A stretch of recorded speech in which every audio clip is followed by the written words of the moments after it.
Pare, may kwento ako. Dati, yung kapanahonan pa ni Hesus Kristo. Sabi ni Hesus Kristo, o kayo mga apostol, magpulot kayo magdala kayo kung anong dalhin nyo. Aakyat tayo sa bundok. O, ngayon, nagdala sila ng bato. Yung iba, ang lalaking batong ay si Judas. Wise naman si Judas. Binitbit ng Judas, kaliit na bato. Pagdating niya sa taas, aakyat na.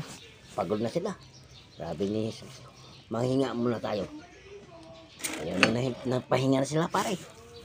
Pagdating sabi ni Jesus Kristo, lahat ang dala nyo na pinagdala nyo, gagawin kong tinapay. Nayari na si Judas. Kaliit yung sa kanya. Lang kaliit yung sa kanya. Hindi siya nabusog. Ngayon, pare. Tawa naman kayo. Sa kwento ko, ba't hindi kayo tumatawa? Kahit tag-isa lang ako lang tatawa. Suruhin ko na. Ngayon, sige, patuloy na. Sabi ni Jesus Kristo, sige, magdala naman kayo ulit ng dalhin nyo. Ngayon, nagdala sila ulit. Ngayon, isip ni ulit.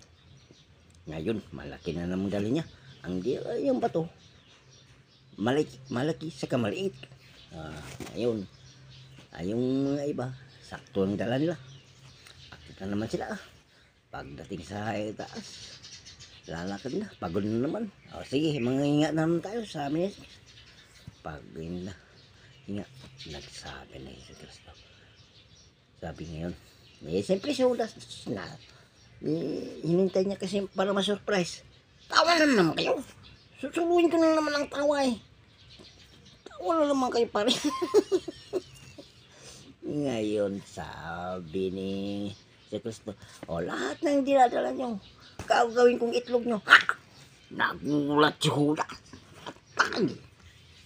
Hindi pantay yung itlog niya. Kaya, hanggang ngayon namumblima si Judas. Hindi nila pantay yung itlog niya. Tingkat yung pag-ubahit silang tingkat. Naman kayo. Ako naman tumatawa. Tawa naman kayo